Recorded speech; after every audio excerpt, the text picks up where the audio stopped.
My name is Millicent Doyle, and today is the day of my prenatal checkup at 8 weeks pregnant. The one accompanying me to the hospital is my husband, Christopher Woodward. We've been married for a year. Our marriage was arranged between families. Just as the nurse called my name, Christopher's phone rang. He glanced at the screen, his expression shifting in an instant, then walked to the end of the corridor to answer.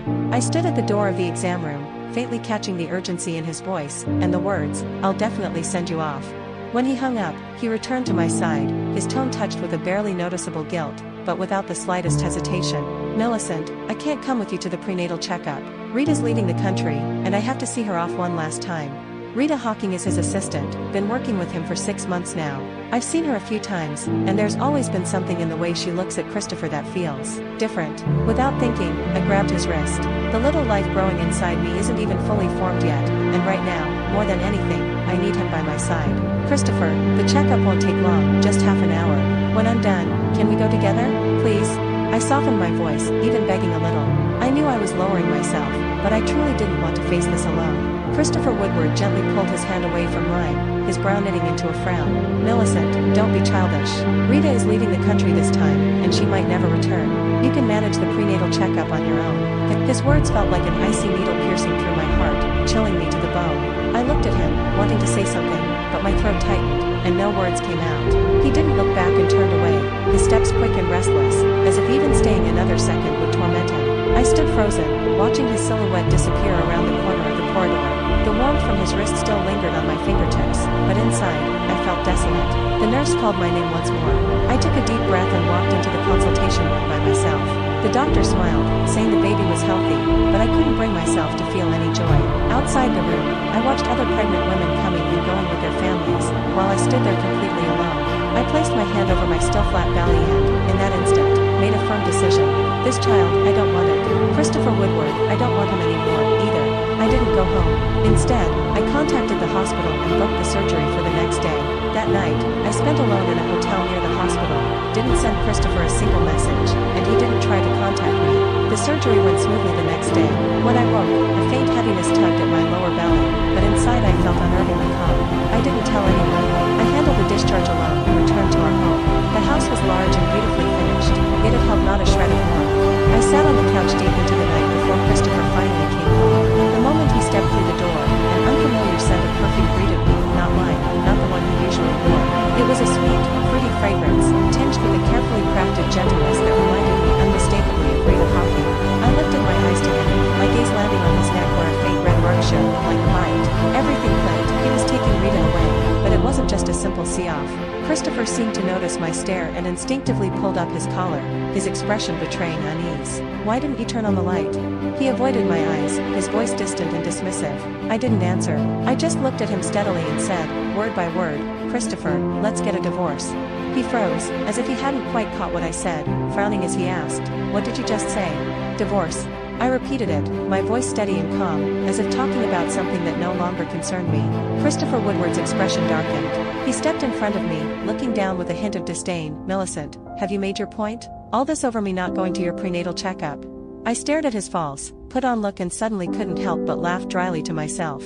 I thought back to when we first got married. He wasn't like this then. Back then, even though our marriage was a family arrangement without deep feelings, we still managed to get along quite well. He would have meals with me, watch movies by my side, take care of me when I was ill, and hold my hand while saying, "Millicent, I will never betray you in this life. I promise to treat you well." I once truly believed those words, and slowly, my heart began to soften. I thought we could weather life's ups and downs together. But then Rita Hawking came into the picture, and everything changed. She was Christopher Woodward's new assistant, young, beautiful, with a sweet tongue and keen sense of how to please him. At first, I told myself it was just a normal boss-assistant relationship, until I saw them sharing meals, him shielding her from drinks, gently fixing her hair.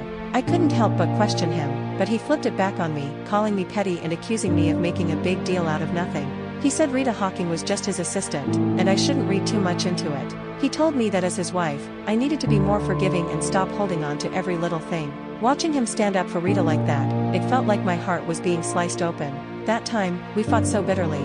I cried for what felt like hours, but he never once tried to soothe me. It wasn't until the next day that he knelt in front of me, tears streaming down his face, begging me to believe that his feelings for Rita had been a moment of weakness and promising to cut all ties with her for good. He clung to my legs, apologizing over and over, saying he couldn't live without me and properly in time. My heart softened, and I ended up forgiving him. But deep down, I knew some things, once shattered, could never be put back together.